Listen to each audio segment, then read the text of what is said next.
উন্নয়নে ধরুন শ্রমিকরা দেশটাকে পিছায় দিয়েছে না আগায় দিয়েছে? আগায় দিয়েছে। ইমান চলে গেল তো সব চলে গেল। সম্মানিত ভাইয়েরা, আর সেই ইমানকে ধরে রাখার জন্য যে ইলম দরকার, যে জ্ঞান দরকার, জ্ঞান এটা এমন একটি সম্পদ যে জ্ঞানী হয় শয়তান তাকে ধোঁকা দিতে পারে না। শয়তান তাকে কি করতে পারে না?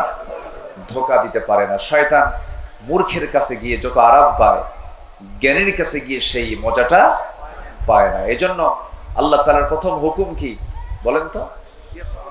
পড়ো। বলেন তো কি প্রথম হুকুমটা কি বলেন? পড়ো। ইকরা, পড়ো।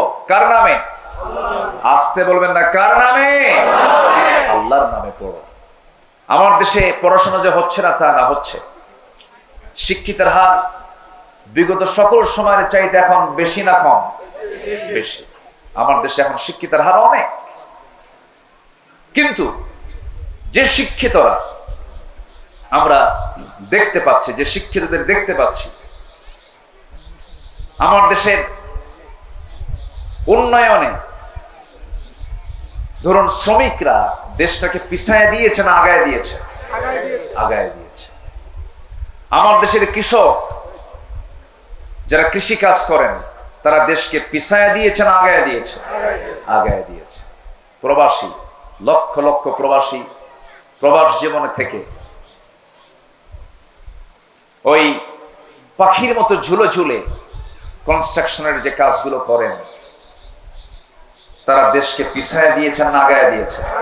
আগায় দিয়েছেন। আচ্ছা বলুন তো, শ্রমিক, এই কৃষক, এই প্রবাসী লোকগুলো কি শিক্ষিত না অশিক্ষিত?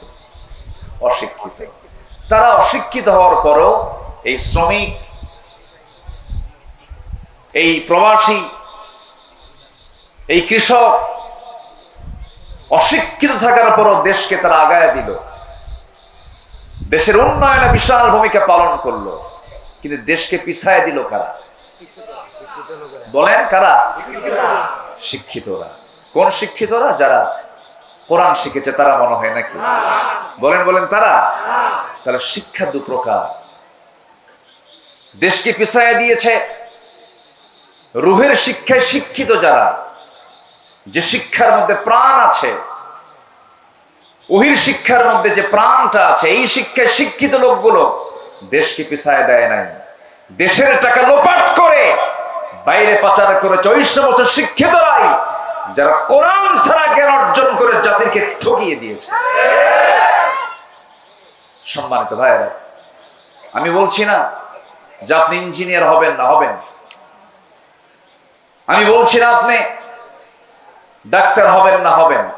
কেন হবেন না? ডাক্তার হবেন, ইঞ্জিনিয়ার হবেন। কিন্তু সব জ্ঞান অর্জন আপনি করতে পারবেন, আপত্তি নেই। কিন্তু সবার ডাক্তার হওয়া ফরজ না, সবার ইঞ্জিনিয়ার হওয়া ফরজ না। কিন্তু সবার জন্য জান্নাত পাওয়ার জন্য কি শেখা ফরজ? বলেন বলেন বলেন, কি শেখা ফরজ? কোরআন শেখা সবার জন্য ফরজ। সম্মানিত ভাইয়েরা, এই জাতিকে কোরআন থেকে মাহরুম রাখা হয়েছে। আমরা এমন একটি শিক্ষানীতি দেখতে চাই। যেহেতু একটা মাদ্রাসার প্রোগ্রামে আসছি, আমি স্পষ্ট ভাষায় জানিয়ে দিতে চাই, আমরা সামনে এমন একটি শিক্ষানীতি দেখতে চাই যে শিক্ষানীতির ভিতরে সকল ফ্যাকাল্টিতে, সকল শিক্ষায়, সকল প্রতিষ্ঠানে সবার আগে 1 নম্বর সিলেবাস হবে কোরআন। এটা কি দেখতে চান আপনারা? জাতি তখনই ভালো হবে যখন জাতির হাতে তুলে দেওয়া হবে কি? কি তুলে দেওয়া হবে? কোরআন। কিন্তু আমি নিজেও ঢাবির ছাত্র ছিলাম, ঢাকা ইউনিভার্সিটিতে পড়াশোনা করেছি। বিগত সময়ে যে রাজনীতিগুলো আমরা দেখেছি, ছাত্রদের হাতে কোরআন তুলে দিয়েছে না অস্ত্র তুলে দিয়েছে? কোরআন তুলে দিয়েছে না মাদক তুলে দিয়েছে? কোরআন তুলে দিয়েছে না নারী তুলে দিয়েছে? আমরা সেই নেতৃত্ব দেখতে চাই না। সকল বাতিল নেতৃত্বকে না বলে, সকল বাতিল নেতৃত্বের মুখে ঝাঁটা মেরে আমরা কি সৎ নেতৃত্ব বাংলার জমিনে গড়ে তুলতে চাই। সবাইকে রাজি আছেন? রাজি আছেন কারা কারা? একটু হাত উঁচু করে দেখান।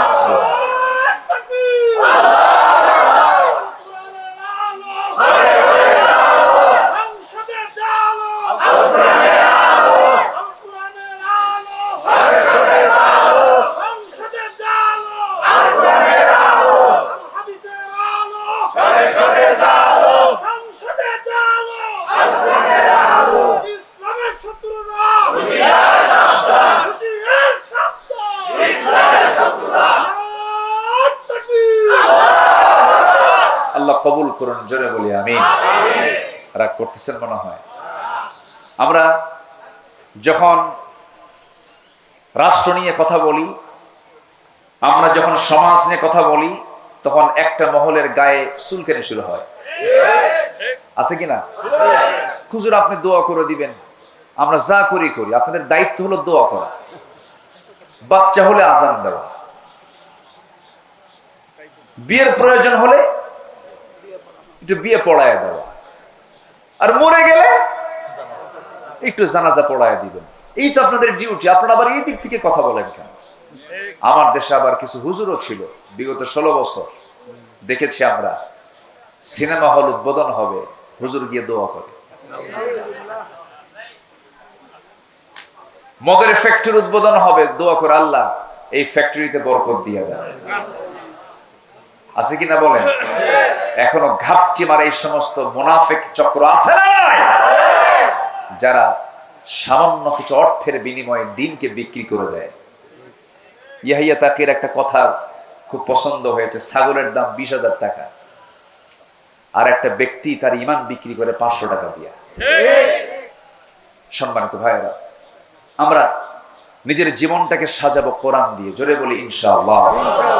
আমি 8টি পয়েন্টে কথা বলতে চাই, সময় লাগবে, আমাকে সময় দেবেন? আমার আবার তবিয়ত হলো একটু সময় নিয়ে কথা বলা, এটা অভ্যাস। আমি যারা আমার আলোচনা শোনেন, আমি একটু সময় নিয়ে কথা বলি, যে সময় আমাকে দিলে আমি তাহলে কথা বলা শুরু করতে পারি।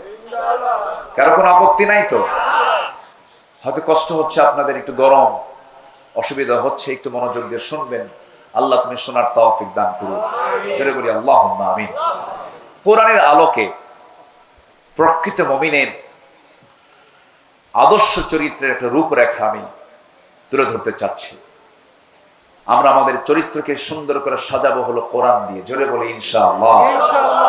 নাম্বার 1, আমার দিলটা থাকতে হবে সর্বক্ষণ কার ভয়ে ভীত? আসতে বলবেন না, কার ভয়ে ভীত থাকতে হবে? আল্লাহর ভয়।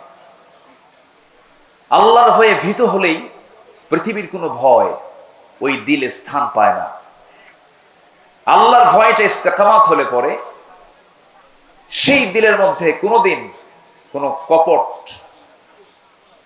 কোনো কটু চক্রান্তকারী তার ঈমানকে ছিনতাই করে নিতে পারে না, সেই হৃদয়ে শয়তান বাসা বাঁধতে পারে না। এজন্য আমাদের দিলে যে ভয়টা, এই ভয়টা জাগ্রত করতে হবে। কার ভয়? আল্লাহর ভয়। খুব কমন একটা আয়াত, আল্লাহ রাব্বুল আলামিন